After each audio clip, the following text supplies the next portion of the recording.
What up, man? It's your boy Loudmouth Beats, aka DJ Loudmouth, and we here at Hubbly Bubbly doing an exclusive interview with the one and only Willis Writer. Yo, What it do, bro? what's up, fam? How you doing? Good, bro. Yeah, man. It's all good, man. Shit. Thank you for coming and doing this interview with me. Yeah, bro. Man, I'm glad we got to bump into each other, do this, get it done finally. Yeah, bro. Yeah. I mean, we got a little history, bro. I mean, as soon as I got back into the game, as far as like being a producer, you was one of the first people that I ran into. You know what I'm saying? And it was at Castle Road Studios. Yep. You was working with a female artist. Her name was like Jade the Doll, I want to Yep. say. Yep. Yeah, man. So, but yeah, man, ever since I found out about you, I've seen like I've seen you in a lot of spaces. You know what I mean? And I'm just interested, man. I don't know much like your background and stuff as far as that goes. So for the people who might not know who you are, just give me like a little spill, background, who you are, where you came from, what it is that you do, and so what. Man, Willis Writer, father, actor, poet, rapper, writer, of course. And I'm also a do videography. I edit and stuff like that too. Yeah. And really, man, I come from my mama's womb for real, but no, man, I really attribute a lot of my foundation to like my acting background Okay. and my theater. You know what I'm saying? We was just talking about, but like, yeah, bro, my mom, I mean, both my parents was always like, you know what I'm saying, really into music, and like they showed us a lot of music, but really my mom got me into acting at a young age, and that kind of built that. It built that like, just like, I don't know if it's really like a light switch. You know what I'm saying? Like, Yeah. you know what I'm saying? She used to try to get me to cry on cue and shit like that. You know what I'm saying? So I wonder how she do that. She do pop you in the head or something? she didn't really hit me. She wasn't Joe Jackson. She wouldn't go, but she just made me try it over and over and over again. Okay, yeah. And so I think that How young were you? How young? I was, when I first started, I was probably like 10, 11. Okay, Yep. that's And what's up. yeah, bro. We would watch Antoine Fisher. Okay. She used to make me do this monologue where he cried in the movie when he was talking to his mom. He was like, and you be right around the corner and you be there. Like, he just made me do it over and over again. He cried at the end of it, and I could never get those tears out, bro. Like, it's still kind of hard for me to cry on cue, but I'm a great Yeah. actor though. Okay. For sure. Yeah, I'm really gonna get back into my acting bag here in a few more years, but I'm just locked in on this music right now. But the acting, bro, as I, got older and older, like I did drama competitions when I was in high school. Okay. I studied theater in college. Once I finally dropped out for like the third time, Really? but I studied theater at Rose State. I studied acting at Washburn, where I played football at. I studied theater at UCO. I studied theater, and so it's just deep. You know what I'm saying? It's deep in my bones just to be able to perform. Was it always something that you wanted to do, or was it more like your mom wanted you to be this actor and be in the theater? I mean, it was really my mom planted the seed, but I was always like a mimicker. Like I was always like I was cool with being the center of attention. Okay. Like when I was young, I would be always dancing, and my mom would be like, "You need to dance in front of everybody." Like Yeah. I was a kid, they used to make me do karaoke in front of everybody. So they was always, you know what I'm saying, kind of putting me out there in front of the people, and it kind of just stuck with me, bro. And then after, like right before I got to high school, like right after she had really kind of taught me how to get into acting, or taught me how to act, I started doing my own YouTube videos. Okay. And so my story is really cool, bro, because it's like my whole life is a full circle. But like the guy who produced Get Back, and so we'll get into that, but the same dude who produced the beat, he was my childhood friend, so he was the one who helped me record my first ever skit. Oh, really? Yeah. And He was in the skit, or was he? No, like he just behind he it, just like, the camera. Work? he filmed it. Yeah, he did Okay. film it. I think Jalen did film that mug, or maybe it was just on the tripod. And he probably edited it for me, because Jalen was editing before I was. And so like Sir Money, like, man, salute to bro. Like that's That's my, you know what I'm saying, my twin. Like he out in LA now, but he's a monster. He produced, engineer, like he's one of the coldest engineers like I've ever met. And I met some famous engineers and shit. Yeah. But this nigga is nice. Yeah.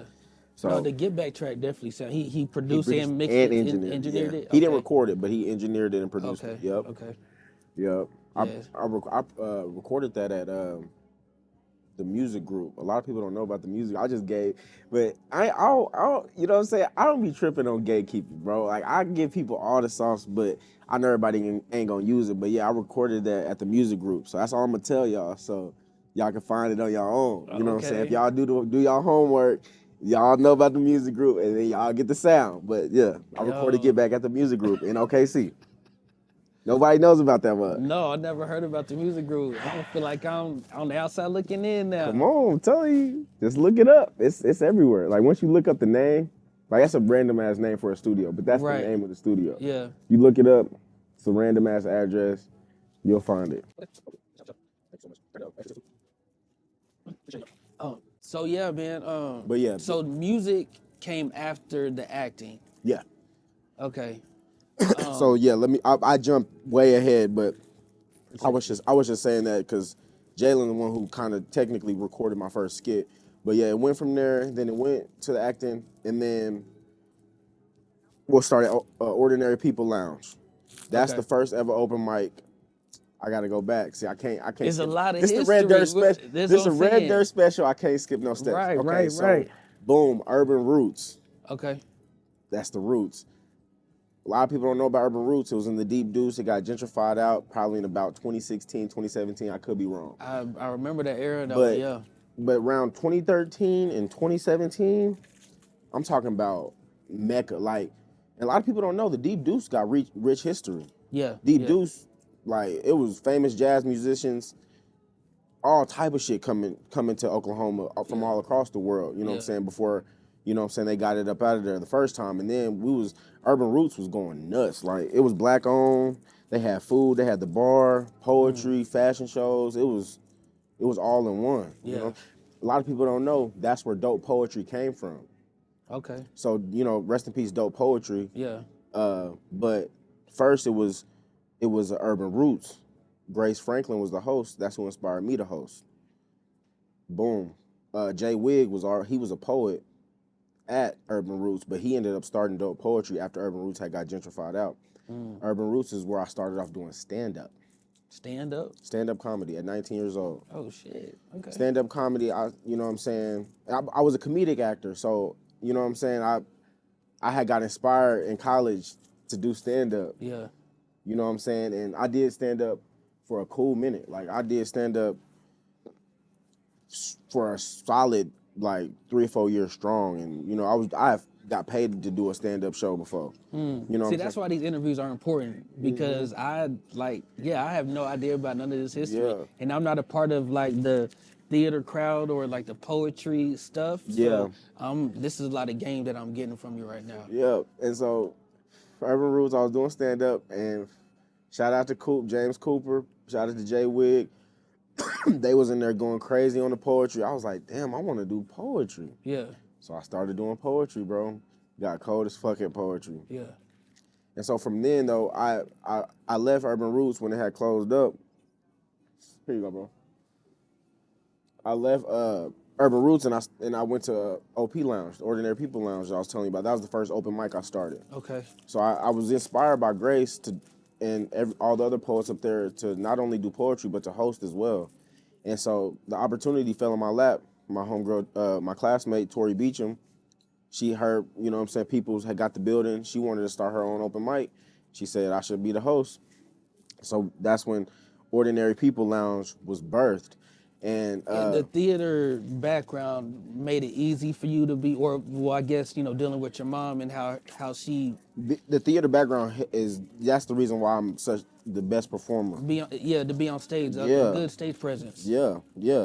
That's that theater background, bro. It was like subconscious, you know what I'm saying? Like, Right. I didn't really know it at the Second nature time, almost. but like, cause I was still getting hella nervous. Like, it was still shit I had to work through to even become a great host. Like lot of people don't know, like, you got to go through some shit, like, Yeah. to become a good host. Right. Like, it's not, like, anybody could get up there and introduce somebody, but Yeah. being a host, like, Engaging with the crowd. yeah, you know what I'm saying? it's Having, like, having the time, the ability to talk and the feeling moments is the hardest shit ever. Man, what? It's almost as hard as freestyling. I would say it's because when you up there and you supposed to be the person that's feeling the time as the host, Yeah. it's like you don't know what to say. It's like, oh yeah, man, shout out to you just want to keep shouting Right. shit out, you know what I'm saying? But I built that, you know what I'm saying? I built that muscle to be able to host, you know what I'm saying? And shout out to everybody who believed in me as a host. I mean, I done hosted hella shit. Yeah. But from OP Lounge, bro, I did want to talk about you remember Joey Sativa? Yeah. Okay, so my story get crazy, bro. So Paris, do you know Paris Carriz? He's out of Tulsa. Yeah, but Paris Carriz and Joey Sativa are brothers. All right. A lot of people don't know that. I knew Paris first. He the one who introduced me to Joey, but me and Joey had got locked in as soon as he moved out here. Mm-hmm. And so I introduced the whole OP Lounge to Joey Sativa, and that's where he got all his foundation from, and as far as Oklahoma. You know what I'm saying? Universe put us together, we crossed paths, and we became super close. That's still my bro to this day. And yeah, man. That's a name I haven't heard in a long time. Both names I haven't heard in a long time. Well, Joey is now, excuse me, we could put it out, but I don't know a lot. You know how people be, but he's an engineer. Right, I always tell him that he need to put music out. Yeah. But he just engineering right now. But here you go, bro. When he kind of just like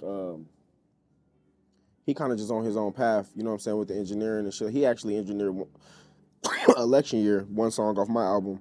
Mm-hmm. But Paris is going crazy though. Paris is like the top Christian rapper in the world right now. Oh wow. He signed too, I think. Yeah, but he moved to Nashville. That's my bro too. And Paris, you know what I'm saying, he didn't come up in the OP Lounge. You know what I'm saying? Paris was already in Oklahoma doing his thing. But a lot of people, you know what I'm saying, like I was saying, Nevin was our pianist. We had a live band back in the day. Mm-hmm. We had the open mic with the live bands. We had Nevin on the keys. Like I was telling you about Dot, 1500 to nothing. Right. He was the drummer. Okay, yeah. John the Don was our drummer too. Okay. You know what I'm saying? Petey is John's brother. That was our whole band. And man, bro, so many people you know, kind of got started and kind of got their performance chops wet there, bro. Like, you know what I'm saying? So it was just a beautiful time, bro. And I see that like as like a reoccurring thing, like in my life. Like, you know what I'm saying? I'll be a part of meccas and, you know what I'm saying, venues that that help people get, you know what I'm saying, get you know what I'm saying, get their rehearsing up, you know what I'm saying, get their chops wet, bro. Like, and so it's really a blessing, bro. So Ordinary People Lounge, you know what I'm saying, we went for about 3 years. Yeah. They ended up buying another building that's no longer, but are any of these organizations still like having shows, or since that area is shut down or got gentrified, like you said? No, I think the building we did, Ordinary People Lounge, I think they still own that, but they had changed it to something else, and they had started a restaurant up the street, Bistro 46. But no, that's no longer. I mean, hella people have been in that building since then. But after that whole era is when I came to Hubley, and man, when I came to Hubley, bro, that was like, you know what I'm saying, crazy. Like, you know what I'm saying? That was when Fresh, you remember Fresh? You said French? Fresh, from Fresh? Lawton. Lawton. Yeah, light skin. Yeah, light skin with the curly hair. Yeah, I remember Fresh, Original Flow, Joey Sativa. Yeah, I remember that whole it was called Heart of Hip Hop, I think. I was the host. I remember that, yeah. Yeah, bro, and so it was just crazy. There's so much going on at that time, bro. But at the time, Joey was actually cool with Kevin Durant, so Kevin Durant would come here and watch Joey perform and shit, bro. It was crazy. He would just come and stand in the back and just watch the nigga perform.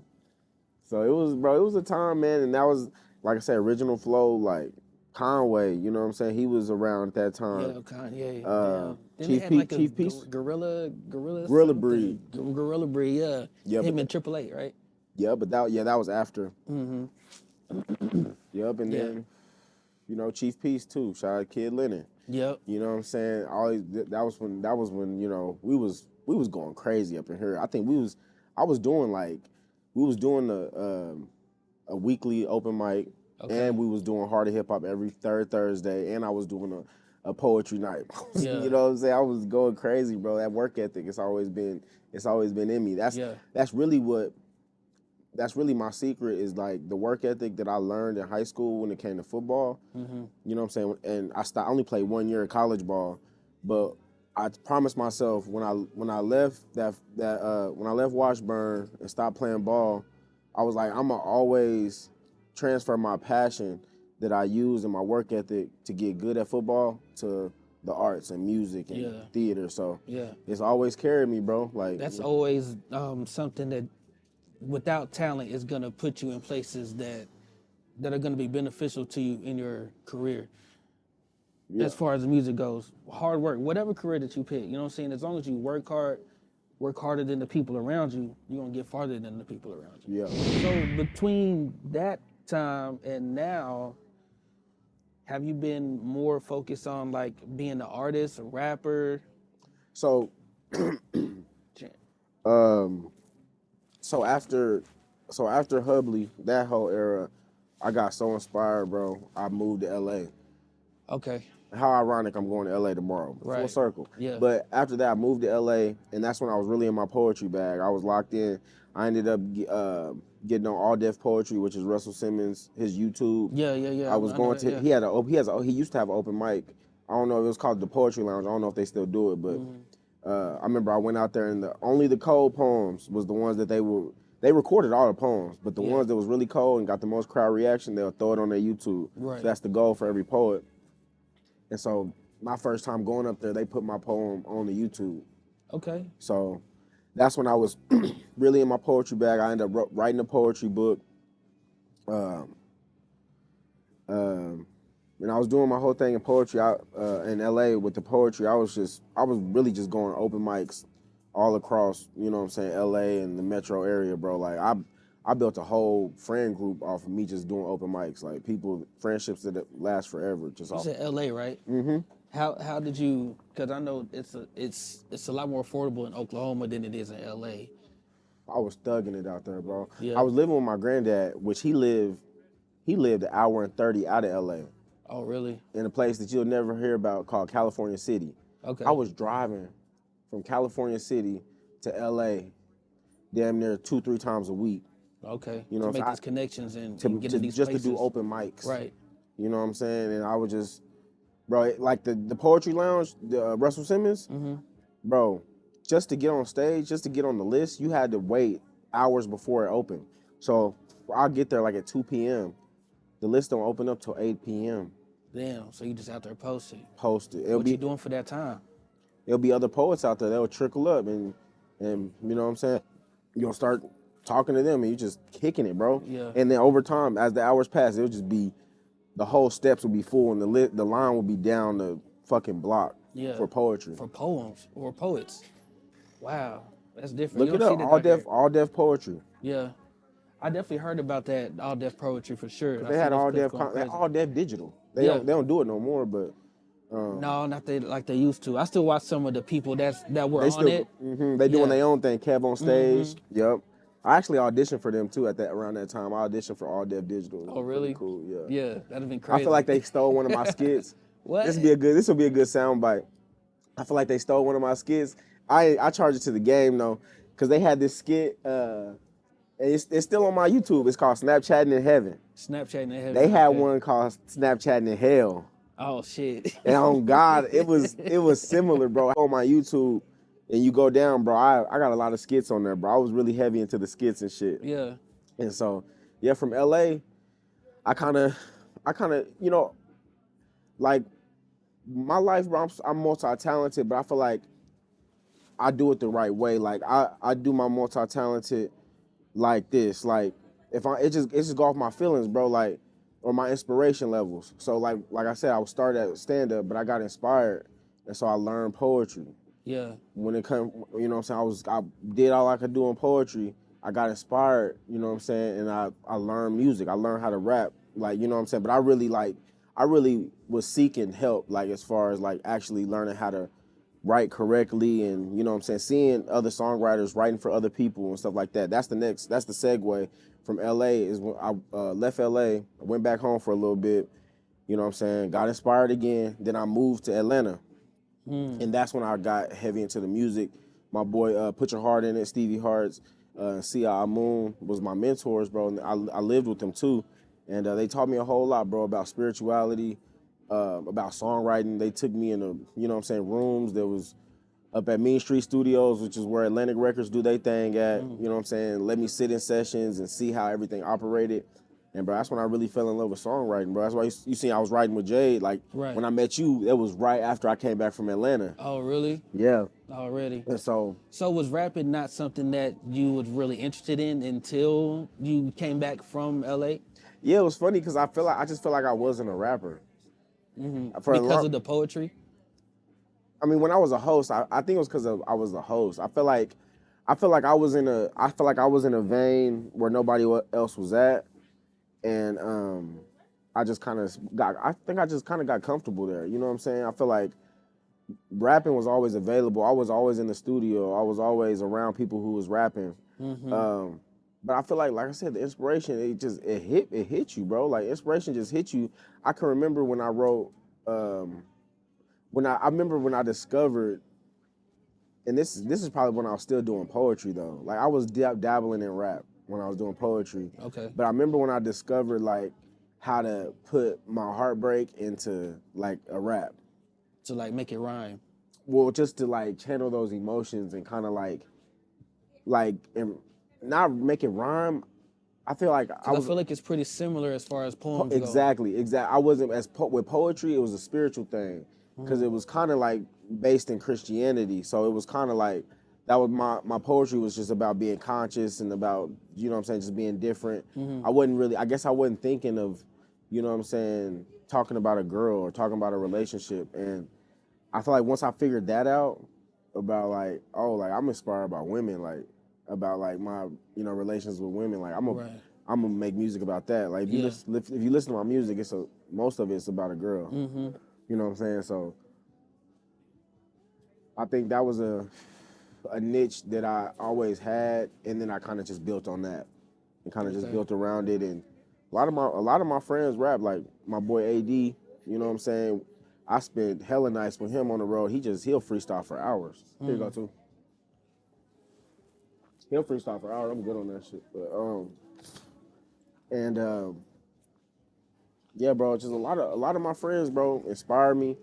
And yeah, bro, I guess it just took time. But when I got to Atlanta, that's when I was really like, okay, this is what I want to write songs. Like I want to, whether I'm writing for myself or writing for, you know what I'm saying, somebody else. With you having so many like different talents, are you able to like make any money off of it? Like as far as like writing a verse or I mean, I get coming paid up with a skit. I get paid to host. I get paid to do poetry. Like now, like if you want me to do a poem, like I'm taxing. Like I did a poem on Trevor's album. You should check that album out. It's called what's the album called? I'm sorry, Trevo. But Trevo Flows. He got an album out. Oh, it's called I Get It Now. I Get It Now. And I did the intro on that. You know what I'm saying? So it's now it's just like, you know what I'm saying, my resume is crazy. So most people know, like, they ask me to do some poetry, it's probably gonna come with a price. If you want me to host, it's an hourly rate. Right. You know what I'm saying? Yeah. And so, yeah, bro, I mean, I made a lot of money over time. Like, you know what I'm saying? It's sporadic. I mean, like, it always is, but, you know what I'm saying? It's really, like, the older I got, the more I invested, the more I got back. You know what I'm saying? So I've been paid thousands of dollars to write some music before. So, you know what I'm saying? So let's go towards Get Back. Okay, that's the turning point. Yeah. So the video, look like some cinematic, like out of here type shit. But don't it bro. make sense though? Like knowing my history and then seeing Get Yeah, Back. and then seeing that, and then yeah. there's other videos that I seen. Like, were you ever signed to a label, or were these Nope. videos like projects from a organization? All my videos came from my mind. You know what I'm saying? My friends. Shout out Pillow Productions, T Mays. I don't work with Scholar Kid. I don't work with every videographer in the game. Yeah. You know what I'm saying? I think I got the best videos in Oklahoma. Period. I mean, I was nominated for the People's Choice Award OKC People's Choice Awards.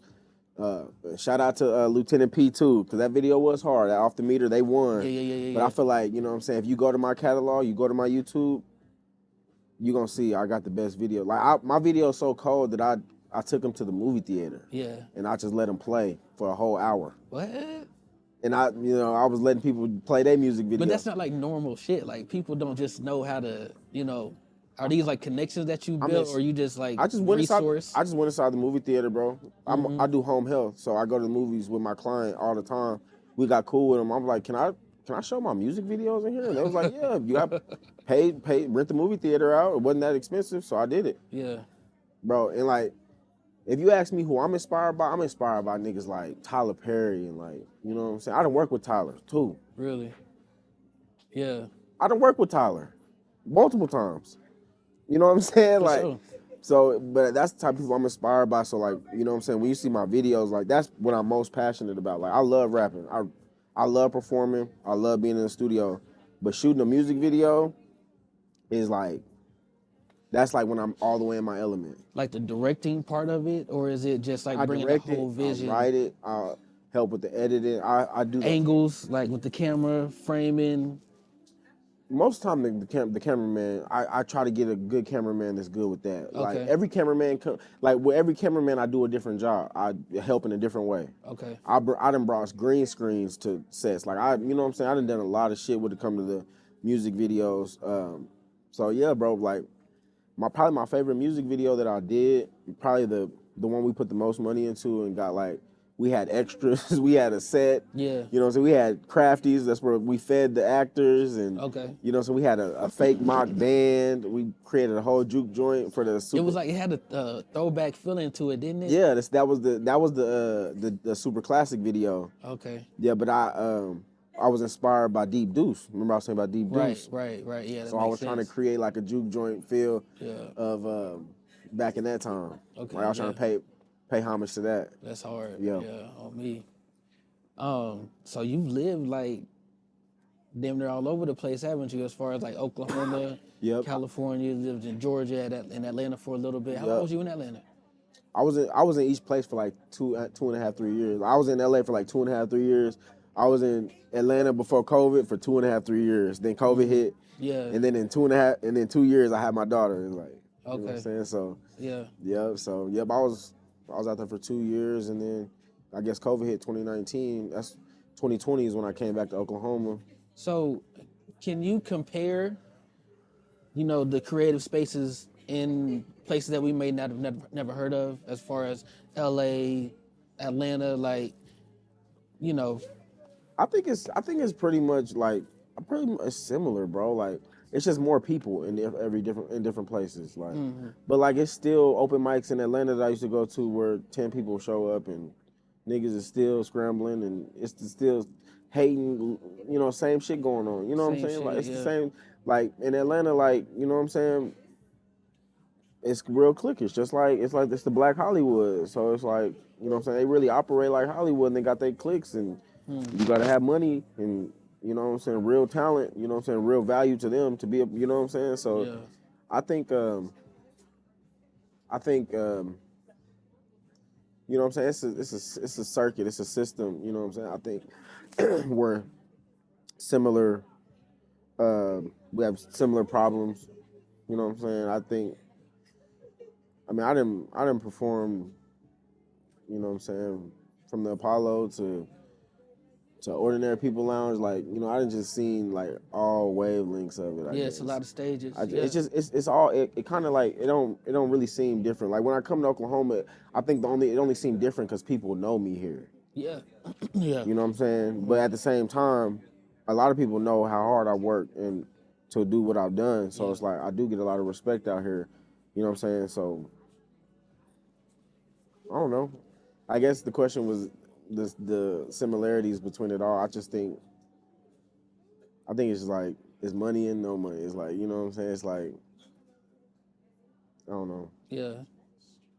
Well, I mean, those areas are a lot more known for entertainment than Oklahoma is. Is there something that you think that we can do, or are we on the right track to being known as more of like a collective of creatives in Oklahoma City? Yeah. Hmm. Yeah. I think think there's a it's lot of places that are more welcoming than they used to be. I think it's Oklahoma's starting to shine, bro. I think I said this on when I was at OK or whatever, but it's just timing, bro. But right now it feels like our time. Like it feels like, you know what I'm saying. We're in it. Like we've been here, you know what I'm saying, for the past 5 years. So it's like okay, it's here, but we don't feel it. We don't see it Right. now. But it's like chill, like Yeah. you know what I'm saying, Yeah. you know what I'm saying. It takes time for the flower to grow. You know what I'm saying. It even, you know what I'm saying. You eat off last year. You know what I'm saying. So it's like the shit that I'm getting this year is from you know what I'm saying. It's a time. I think so. You know what I'm saying. It's a lot going on, bro. It's a lot more belief in the city, more energy. I think happening here. I see new rappers popping up. I see people recording. Like I done seen, you know what I'm saying, downtown, just like 2 photographers over here, somebody doing content over here. Like Yeah. it's a lot going on, bro. It Like it's is. Yeah. growing. They can barely keep up because it take time to build plazas and venues and shit. Like you know what I'm saying. I know people that's, you know what I'm saying, building their studio right now, getting their shit ready. Yeah. Notice Studios. I know about It's Notice two Studios. Yeah. movie studios in Spencer. Yeah. It's a white one and a black one. Yeah. It's You know crazy. what I'm saying? It's a lot going We got on, bro. movies on Tubi and Prime too. You know what I'm Shout saying? out to Shout out Melvin Oklahoma. Childs. They did For the Love of Money. They about to do the prequel. I want to get in that. Melvin, call me. Yeah. Man, I've been hitting up Melvin for years, Yeah. but I was in For the Love of Money. I was an extra in that though. But you know what I'm saying? It's here, bro. Like it's coming. Like, you know what I'm saying? We just got to keep putting in that work. You know what I'm saying? Staying diligent. Yeah. You know what I'm saying? Have faith. You know what I'm saying? Like it's faith of a mustard seed, bro. Right. Like, Yeah. It takes its time for sure. it do, Yeah. bro. It's gonna grow. It's coming, bro. We about to get, man. I ain't gonna jinx it, but Shay, they looking good, bro. Like Yeah. No, they look I just too hope, good. man. I hope we stay healthy, bro. I know it's gonna be some turbulence, but Right. you know what I'm saying. It's going on, like it's going on in OKC, bro. Like you know, but at the same time, just because it's going on here, don't mean everything gonna pop. That's That's true. what I was looking for. You know, it's all about what you put into it. You know what I'm saying? I noticed, like when I used to throw shows, the more money I spend, I done told you this before. Yeah. The more money I spend on paying artists, on paying DJ, on paying this and paying that, was the more people that showed up. Yeah. You know what I'm saying? I remember I made $1,000 off a show, but I paid the artist, I paid 4 artists $50 or something like that. Giving some more game right here. I made $1,000. I paid the artist $200. I paid the DJ, I think $250. And so that leave me with what, $550? And $100 came out some. I paid $100 for something else. I can't remember. Security or something like that. Something. Yeah. I didn't even have merch. You know what I'm saying? But the more you put into it, the more you gonna get out of it. You know what I'm saying? So it's going on, bro. Yeah. Like shit going on. I think that's a big problem, though. I don't think people either believe in themselves enough to invest their own money or believe in People the don't even process. that part, but people don't even. Here's the kicker. Certain people, you know what I'm saying. Certain artists don't even believe in themselves enough to be like, "Hey man, can I get $50?" Yeah. You know what I'm saying? On me. And it's like, Oh God. you know what I'm saying? Even if a nigga ain't bringing somebody, like if you want to book an artist, and you know what I'm saying, and they, you know what I'm saying, even if they ain't bringing no people, it's like they still deserve something. Right. You know what I'm saying? I feel like, and so, yeah, man, I try to just try to just go hard with everything I do, bro. And it's not easy, bro. It's not easy to invest in every project. Like sometimes Right. I want to do a project where, shit, you know what I'm saying? I don't gotta invest. I can still do it, like, Yeah. but at the same time, it's like you get That's what kind of what I do right now. Just, with my open mic situation, it's just, opening the doors pretty much, or the stage to anybody that want to come perform. So yeah. everything, it just depends on the motive, what I'm Mm-hmm. saying? What is you trying to get out of the situation? Yeah, like even with the giving away 100. Mm-hmm. Yeah, you was giving away 100 to the crowd, but what if you was paying one artist $100, and it was an artist that like a lot of people wanted to see? Like maybe they'll probably do. Like if you was like, bro, I'll give you $100 to come perform. You know what I'm saying? I ain't gonna say Gang Talk June, but Yeah. somebody, you know what I'm saying? Like I ain't gonna say no names, but I didn't, told some artists like, hey, like I'll give you this. Can you come do this? And they be like, most time they'll be like, I don't even want to just do one song. I'll do 2 songs for that. You know what I'm saying? So it's all about perspective, you know what I'm saying? You know what I'm saying? Trial and error. Not trial and error, bro. Yeah. Like, trying different shit. You know what I'm saying? So what was it like working with Tyler Perry? Crazy. So I worked with Tyler. Crazy story. So I worked with Tyler a few times. I've been an extra multiple times on his projects. A lot of people don't know they used to shoot the Love and Hip Hop reunions at Tyler Perry Studios. Oh, really? So that was one of my times in Atlanta where I got the most TV time when I was an extra at the Love and Hip Hop Miami. Oh, so you was just like in the crowd. Yeah, and they in the kept audience. panning to me. Did they? They kept panning to me, bro. And then they panned to me so much that people love Love and Hip Hop in Atlanta so much that people would see me I used to work at Planet Fitness. They'd be like, was you on Love and Hip Hop? Like, man, yeah, I was on Love and Hip Hop. Oh God. Even people from Oklahoma would see me. I'm like, bro, did I just see you on the reunion of Love and Hip Hop? I'm like, yeah, that was me. That's crazy. Yep. So what do you think? Why did they find you? Was it just like random, or was like the faces that you would your reactions? it just depends on the cameraman, bro. Cause they, you know what I'm saying. I don't know if you seen like the cameraman can pan to you, but Right. but it's the person running the clicker in the sound booth who clicks to that one being on TV. And so, yeah, bro, it's just, I was looking good that day, man. I was way skinnier, bro. I had hair. I had my girl with me. It was crazy, bro. Yeah. We got paid to be there. It was cool, bro. Oh, but really? That was as an extra? Mm-hmm. Damn. But that was at Tyler Perry Studios. But like I said, I worked at Tyler Perry Studios like probably 3 or 4 times. But the time I'll tell you about is the time my scene got cut.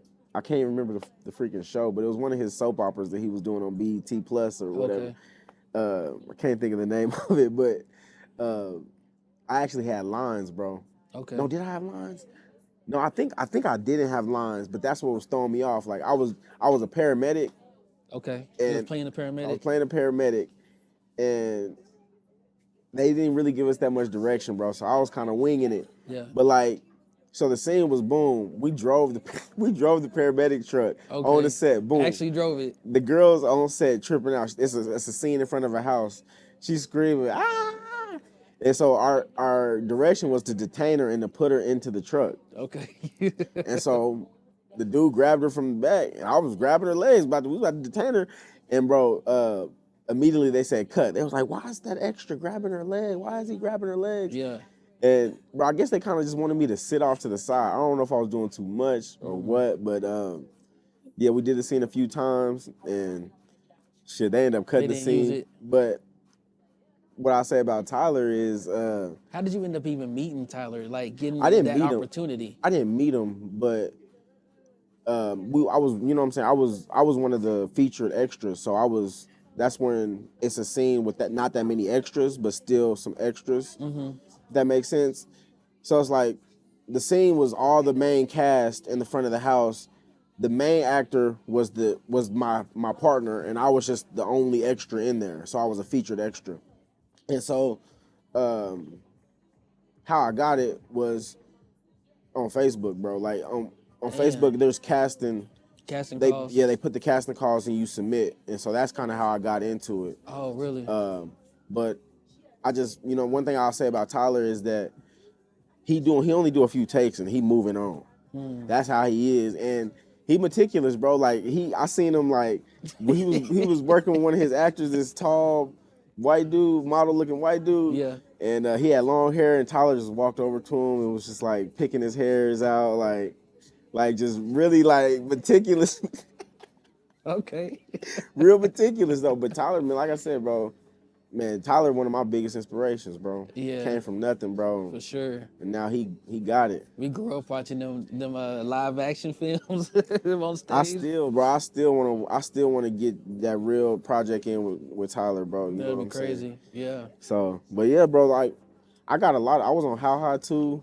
I was on Star. You was on How High too? Yep. With You DC can see- Young Fly. You can see me on How High too. Really? Like if you go watch it, it's a scene where I'm in the party. That was that frat party they was in. Okay, and yeah, They was yeah, running yeah. through the hallway and they was checking every door and there was something crazy going on in every door. Yeah. But I was on the staircase and they ran right past me and I was, like I said, I was way skinnier, bro. Like I was super skinny when I was in Atlanta, bro.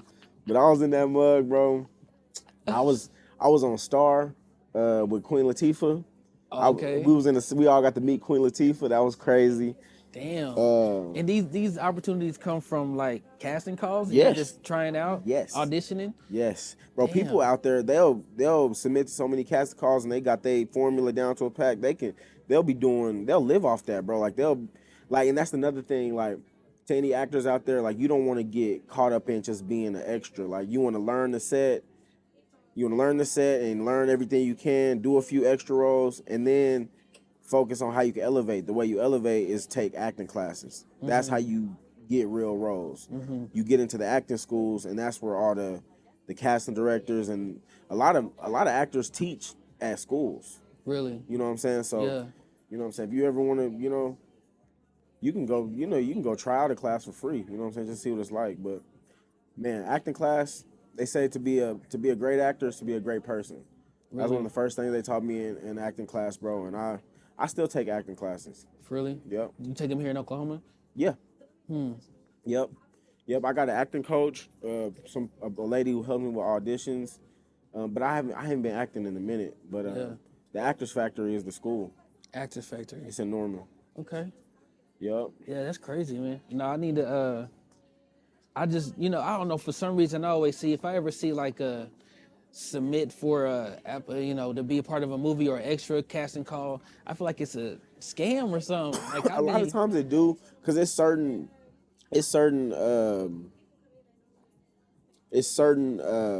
Facebook. It's really you got to be a part of the Facebook. Like you got to like the Facebook pages, like cab casting. Like you got to know which ones. Like one of the ones are legit. The cab casting one, that's in Atlanta. That's how I got How High too. That's how I got Love and Hip Hop. Cab castings, they had all the hood, you know what I'm saying, films and shit, bro. Like I fuck with cab castings, bro. But it's a lot of them. But backstage.com, Okay. Actors Access. That's how you get roles. Yeah, bro. I mean, I think a lot of people have always been interested in like being an actor or being on camera, doing something. I mean, we all grow up watching, idolizing these stars, and we want to imitate them in some ways. So, and I feel like, especially nowadays, like I was just watching Funny Marco, and he came up just doing skits on at Walmarts and shit like that. So there's different lanes that you can pick, and there's so many opportunities out there for whoever you are, whatever it is that you want to do. Yeah, bro, it's crazy though. You put out an album, Sapreem. Yeah. Right? Let's talk about Sapreem, man. How's that? How was the process of building Bro, Sapreem? why you ain't like it, bro? I just Why you ain't like my album, bro? I did not like the album. I just don't think it was for me. Yeah, I feel that. And it was just I think it's a little bit more advanced than I want when I go to listen to music sometimes. I can respect that. Yeah. Oh God, I can respect that. That's all, bro. And I'm still learning on how to, you know what I'm saying, condense my message and what I'm trying to say. I'm still working on that. But at the same time, I don't want to condense it too much to where it's like too short, because it's already short. It is short. It's a short project, but I did that on purpose though. You know what I'm saying? But everything ain't for everybody. You know what I'm saying? You can't please everybody with every project that you put out. You know what I'm saying? I definitely respect it and can appreciate the artwork for sure. Yeah. But there's lanes for everything. Yeah, and you already told me you like Get Back, so you know what I'm saying? That was the main single off. So yeah, I still think I still think Get Back is the best song on there. It very well It's could be. It's the most best put together, I would say. Like Yeah. I really caught a real good groove on that joint. And it's sampled. It's a sample from Raheem, or is it? Where's the sample from that beat? A lot of people don't know, but it's Donnell Jones. Donnell Jones. You can't tell, like until you point it out. Once like, if you gotta like that song, it's the He Won't Hurt You Again. He's never gonna hurt you again. It's that He Won't Hurt You. Okay. But if you listen to it, it's the same like 4 count on the beginning, but it's just sped up like crazy. Oh, okay. But it sounds just like it. As far as the making of that album, the process of it, I know Get Back was kind of just put on there, but No, Get Back was the start. oh, it was the start of the album. Yep. So the story about that album is I had been doing music. By that was I made that album in 24, end of 24, 25. But I had been doing music for like 5 or 6 years. Only been doing it serious, I would say, for like 3 years, because that's when I really started going crazy on the videos. Mm-hmm. That's when I started putting money behind my music. But I was more game. But I was putting all my money behind the music videos, but I wasn't putting no money in marketing. Okay, yeah. And so, but fast forward 10 videos later, a few years later, my pops, he came to me, he was like, bro, he was like, I want to be your manager. And I was like, for real? This is my pops. He's like, yeah, bro. He's like, I want to invest, you know what I'm saying? I want to get behind you. And he was like, but one thing though. I was like, what's up? He was like, man, you gotta get some better beats. I was like, homie. And I was like, in my head, I'm like, damn, was my beats that bad? And I mean, my beats wasn't terrible, but it was just like, I feel like I was just kind of experimenting, you know what I'm saying? I was making real happy music, I feel like. Mm-hmm. And I feel like my pops, he kind of just helped me redirect my whole just like personality as an artist. You know what I'm saying? He kind of helped open up a different side of me. You know what I'm saying? And there was a lot going on at that time too. That's why it's called Sapreem. The story of the album and the tones of the album was everything that led up to her being born. Mm-hmm. It was a lot going. It was turmoil going in. Yeah, I heard it. And it was a lot of sex. Like a lot. If you listen to the songs, a lot of them is about sex. Yeah. You know what I'm saying? And so,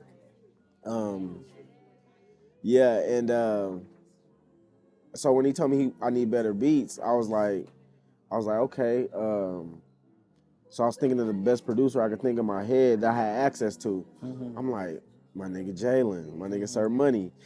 And so he had already sent me a pack. It was crazy. I'd already had the pack of beats. I hadn't even really just dove into it. And then we ended up diving into the pack together.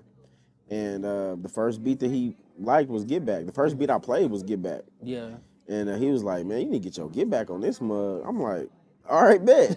Literally wrote the song like a few days later. Yeah. You know what I'm saying? So, yeah, bro, that was that. And that's when I feel like everybody started taking me serious when it came to music. You know what I'm saying? Okay. I'm still working. You know what I'm saying? It's like, I feel like Sapreem, if we just talk about Sapreem, it's not really like the Oklahoma sound either. No. You know what I'm saying? Because I finally think I discovered the Oklahoma sound. So what is it? Because it's I found it. It's hard to figure it out. So it used to be Cali, right? Mm-hmm. That's kind of, you can kind of agree with me. The direction, yeah. Even the old school, they was doing a lot of Cali shit, and then a lot of smooth, groovy type shit. Yeah, a lot of people was moving here from Cali too. Mm-hmm. You know what I'm saying? That's kind of why that was going on. But now, bro, think about it. Melodic Pain, Gang Ty June, K4M. Yeah. A lot of people. What about K4M? I'm saying he like Melodic Pain. That's like his sound. Like melodic, and it's like you can. I'm getting K4M confused with somebody else. I'm tripping. Yeah, check out K4M. He got a nice buzz going on right now. Shout out to K4M. He from the Dub from Midwest City. Oh, okay. I need to check him out for sure. Yeah, bro. He got a real good fan base. You know what I'm saying, behind him, and he got some real melodic, like I said, Melodic Pain type shit. That's really what it is. Soulful, painful. It music. is. Yeah. It is. It is, because like even if it's just melodic, if it ain't pain, we can't really get down with it. Right. You know what I'm saying? We go to a lot of Oklahoma, man. Like it's a lot going on. You know what I'm saying? Like we came from the bottom. Like, yeah. Ain't no money here. And it's a lot of history, bro. A lot of fucked up history too. It is. You It know what I'm is. saying? So, the Supreme ain't really that. You know what I'm saying? But I don't really make. You know, I don't really make pain music for real. Yeah. Maybe I will in the future, bro. Like I said, I work with writers all the time. We can get into it, but you know what I'm saying. So, but yeah, man, Supreme, man, that album was really special to me, bro. Shout out to everybody who worked on that. My boy too, you know what I'm saying. He wrote on that album. Okay. Jalen produced the whole thing except one track. Shout out my boy Paco. He played the guitar on the track Supreme. Okay. But the whole thing really produced by Jalen. Yeah. By Sir Money. DJ Koos, he from overseas. He sent me the election year beat. Okay. And we threw that on there. And it's doing really good, man. I'm touring it right now, so That's what's up. yeah, man. So is that where you headed to in LA to get on the road for your music? Yeah. Well, I'm doing the last show. I did a few shows on the college tour with Waka Okay. Flocka, yep. Yeah. And so we doing USC tomorrow on Friday on the 5th, and then we just did TCU. You just did a prison too, didn't you? I performed at the prison too. Yeah. What was that like? What was that experience? Man, that was one of the best shows of the year, bro. For real? Bro, that show was so crazy. It was just crazy to be in their world, bro. So you wasn't shitting bricks on their stage and nothing like that, as far as being in the prison? Nah. I was ready, bro. Like that wasn't my first time in the prison. I mean, I ain't never been in prison, but Right. I done visited my uncles in prison, and I also, crazy enough, like I told you, in Atlanta, I was doing a lot of acting. Okay. I didn't even get into that. When I was in Atlanta, that's when I first, you know what I'm saying, got into music, but I was also doing like a lot of background roles out there. That's when I was saying I worked with Tyler Perry. Okay. But I was a background extra in some TV show, I can't even remember, but it was at a prison. So bro, when you a background extra, like you on set like for at the least 4 hours, but it's normally like 6 to 10 hours. So we was like in prison for like 8-9 hours. Like, Damn. I wasn't even acting the whole time. I was in the holding cell. Right, just waiting, right? Just waiting like a real prisoner. Waiting to come in there, yeah. But no, boom. I wasn't nervous in there, bro. Like, I mean, it was all love, honestly, bro. Like, you know what I'm saying? I got to chop it up with them and shake hands. I didn't get to take no pictures with them. I did get to film them though. I got to film the whole thing. So. Oh, really? It was cool, bro. Like, I actually went in there, and my homeboy's the deputy warden. He got me in there, and he had an idea to do a poetry slam. And Hold on, wait a second. You said your homeboy was the warden of the prison? Yeah, my homeboy is the deputy warden. The deputy warden. So he's under it's like, I think it's 3 deputy wardens under the warden, or however big the prison is, they got different deputy wardens, and they just like, you know what I'm saying? They the wardens, you know what I'm saying? Yeah. Right. And that's how you got into the prison, was through that. Yeah, he hit me up on Facebook, bro. He just said, you know, I knew him from my aunt. She went to school with him, but he just had me on Facebook and just seen me doing my thing. He was like, bro, would you ever perform out of prison? I'm like, yeah. And so we lined it up, bro, and it was real cool, man. They took care of me. The warden gave me a coin, like a real like gold and silver coin, and say honor and respect. That's you know hard. what I'm saying? Yeah. Love. And Already, bro. it was powerful, bro. Like, to hear their stories, to hear them do poetry, to hear them do songs. It was crazy because the dudes who was working the sound and the graphics, Yeah. and they had a real nice facility. Like, they chapel was nice, bro. We Right. performed at. There was inmates though, the ones who was working the sound and the graphics, bro. So we was chopping it up with them. You know what I'm saying, bro? It was cool, bro. Like, we did 2 shows back to back. We did a show for the protective custody, and we did a show for the general population. Protective custody was like 15 people. The general population was like 97 people. Wow. And they streamed the whole show to the whole prison. Oh, really? Legendary, bro. That's crazy. Yeah. I'm still I got this viral clip on my phone of the dude who ran the sound. He was on a guitar singing a song like, nigga, like one of them you hear on a movie, like, Okay. Like, damn, it make you sad because he locked up. So I'm like, I gotta post him on TikTok. You already posted? No, I ain't posted it yet. Oh, okay. I'm just kind of waiting, you know. Is this like a documentary footage that you did just for the prison performance? I was supposed to have. I could have did a documentary. I'm kind of bummed that I didn't, but I'm gonna go back and do it. They actually let me take my phone in there because I just requested to be able to film, and like that was one of my things. Like if I'm gonna come in there, I gotta be able to get content. So they authorized my phone and let me, you know, film. So I got like hella clips. Like I got a few clips of. I'll show you, bro. I got a few clips of the inmates doing poetry, and I got him doing that song. I got a picture of us, and it was cool, bro. I named the show Bars Unlocked, bro, and it was crazy. I was doing the song Why Would I Stop? It's not out yet, but at the end I was just freestyling. I was like Bars Unlocked, Bars Unlocked. Kept saying Bars Unlocked, bro, and you could tell like they kind of like it kind of hit them like, man, like. They kind of felt free for a second, bro. Like when I was saying that, they started saying it. And then when the song went off, they was like, man, do that again, man. Do that song again. And that's the video that you seen was me running it back. I made them stand up. They walked up to the front. Yeah, bro. It was cool, bro. That's crazy. I mean, they don't get those type of experiences often. And on the other side, you don't get to perform at prisons, you know what I'm saying? Every week, every month or nothing like that. So, I mean, I'm sure that was inspiring for them to see you come in there and like try to lift their spirits, you know what I mean? Yeah. That's hard, bro. Yeah, usually Christian rappers go in there, but you know what I'm saying? I do a lot of clean rap, so they let me go in there and yeah, bro, it was pretty dope, man. I definitely want to go back and do it again. They was actually telling me that they about to, you know, do start a program at that prison. I don't know if it's worldwide, but they gonna like let them record in there and send it back to their people so they can put it out and shit like that. Oh, okay. I was like, man, y'all gotta let me be a part of that. They need a YouTube channel, yo. They gonna be putting out like videos and shit. That's hard. Man, it was cool, bro. It was cool, man. That was a wild trip. So, with your album, after you get done, you said you want to do. I mean, how much longer is that gonna take to you to get, you know, those 7-9 albums in, like before you start focusing more, or are you gonna be able to do both at the same time? Well, I already got another album done, so, you know, I don't know how long it's gonna take, bro. But I just, you know what I'm saying. Once I really like catch with my music, you know what I'm saying. I know I'm gonna be in love with that shit. I mean, it might not be 9, I don't know, but you know what I'm saying. It's just gonna be. I'm only 31, so yeah. I know for sure I ain't gonna really go crazy with the acting until I'm like 37. Really? Yeah. Yeah, because I mean, I think most people want to start a little earlier when it comes to like their acting career. But you Morgan Freeman started when he was 40 or something. Oh, really? Yeah. I mean, well, it's the hope for me then. Bro, it's hope for us all, bro.